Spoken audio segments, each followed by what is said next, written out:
Stroke হোৱাৰ পিছত patient এজনৰ নিজৰ দিনচৰীয়া কামখিনি কৰি যাবলৈ খুবেই অসুবিধা হয়।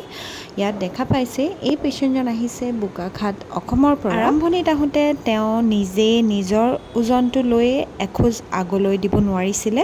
এতিয়া দেখা পাইছে হাতত ৱেইট লৈ তেখেতে উল্টাকৈও খোজকাঢ়িব পৰা হৈছে।